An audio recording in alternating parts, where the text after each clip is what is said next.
Welcome to Breaking Changes TLDR, where we deviate from our normal weekly interview to focus on a specific topic, providing much more bite-sized segments for our subscribers to tune into.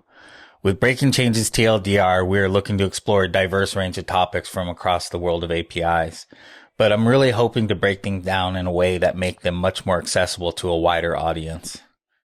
Today, we're going to talk with Julia Kodysh of the COVID Tracking Project about their very successful and important API. Let's start with the basics. Who are you? My name is Julia Kodysh. I was one of two leads on the data infrastructure team at the COVID Tracking Project. Well, I appreciate you sitting down with me today. How did this project get started? It sort of started as it's actually two disparate efforts by people who turned out to have known each other for a long time. One was Alexis Madrigal, who's a journalist at the Atlantic, and the other was Jeff Hammerbucker, who I'd actually worked with in the past. That's kind of how I got pulled into the project later. But it started sometime in early March 2020, where one of the things that was happening is, people were publishing disparate bits of data about the COVID pandemic. This was probably before it was even called a pandemic yet officially. But the data that was being circulated was pretty much entirely about case counts, which was hugely missing the point of what was really going on, because at that point no one could get tested, and so no one was tracking tests. And so the original impetus behind the COVID Tracking Project was Alexis and Jeff both realizing that there's this huge unmet need, and we're completely undercounting everything that's happening. And I think they both started maintaining separate Google spreadsheets, and then they found out that they were both doing that, and then kind of joined efforts.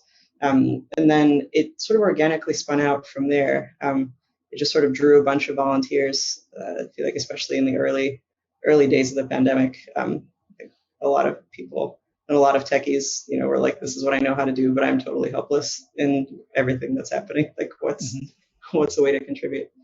So testing data was really the impetus, at least originally, and then it kind of expanded more into different kinds of tests, and then also what we called testing and outcomes data. It was kind of a core data set that we were collecting, and outcomes was case counts, hospitalization, ICU, deaths, etc. It's such critical information, but why do an API? I think a lot of people were hungry to be able to do things like visualize the data or try to do any sort of modeling on it themselves. Like, we were never a modeling shop. That was never the space that CTP kind of tried to get into. So the goal was basically to provide as kind of clean and consistent and real-time data as we could, which is actually based almost entirely on manual collection as opposed to scraping state websites for getting these numbers. That's kind of a whole other story. But an API was kind of it was sort of an obvious logical choice for being able to serve the data at scale. Initially it's I think in the early days, before we even had an API, the way that we would share the data was a public Google spreadsheet, and then that obviously didn't scale almost immediately, and so the kind of original version of the API was born. It's a real world example of an API that I think almost anyone can see as valuable. What were the biggest challenges doing this? I would say that maintaining the data as current as possible. So the kind of data collection and data publishing machinery of the COVID Tracking Project, especially as time went on and we kind of had to scale everything at once. We had to scale the kind of human processes around data collection, had to scale the sort of data capturing and data infrastructure systems, and then ultimately the API that was going to serve that out. Keeping all of the tubes nicely connected to each other, especially as more people came on board to help with what was ultimately entering data still into a Google spreadsheet. Basically just keeping all of the kind of airplanes, this is a horrible mixed metaphor, keeping all the ships afloat at the same time. Yeah. And not disconnect from each other or go out of sync or be old. So one common example is in the beginning, editing historical data was sort of an afterthought, where how how often can it really be that we're going to need to go back and say that, like adjust Washington's numbers from a week ago? And then that turned out to be an extremely frequent thing, especially as time went on, because a state would revise its official numbers, and we would have to reflect that in the data we serve. And then that gets into things like, how do you preserve kind of all the data edits that happen so that we could go back ourselves and try to understand like why certain numbers evolve. Like data correctness was a huge, huge thing for us, as was kind of transparency, both internally and externally. So then that affects things like the data model. And then when you start talking about a data model, well, then it's like, okay, we need a storage mechanism. So then we ended up with like an extra layer between, entering the data into a Google spreadsheet and then like storing it in some database with some data model, and then writing an API that essentially did all of the data transformations to make sure that what we were serving was like actually the latest stuff that we wanted to serve without overwriting anything. Yeah. That was a little meandering, but like, yeah. And building that system in flight after we already kind of established an expectation with any users in the outside world that we would provide consistent daily data, was a whole process also. Well, once you commit to your consumers, it's really tough to turn back. What's the current state of the project? This iteration of it is pretty much done. We were kind of saving the data for posterity, but no longer kind of collecting or serving new data past the 365 days of the project. There's some archiving potentially in the works for just making sure that we preserve everything that happened as part of the project. But like the API is no longer getting updated. To be honest, I'm actually not sure we're still serving it. I'd have to check. Well, it provided immense amounts of value at a very important time. But I'm really curious, what did you learn along the way? I feel like one of the main things I learned is that flexibility is important.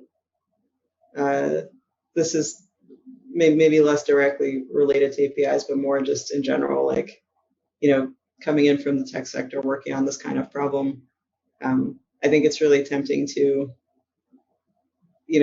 take whatever hammer you have to sort of the nails that you recognize, and like build out technical systems or infrastructure or APIs in this case, kind of the way that you're used to. And one thing that ended up being critical, I think, working within that kind of like larger COVID tracking project organization, especially as it evolved and scaled kind of in a bunch of different directions, and as a lot of things were shifting within the pandemic too. Like there was a ton of stuff that in March and April 2020 no one could have, well, maybe not no one, a lot of people couldn't have predicted, epi Twitter aside. But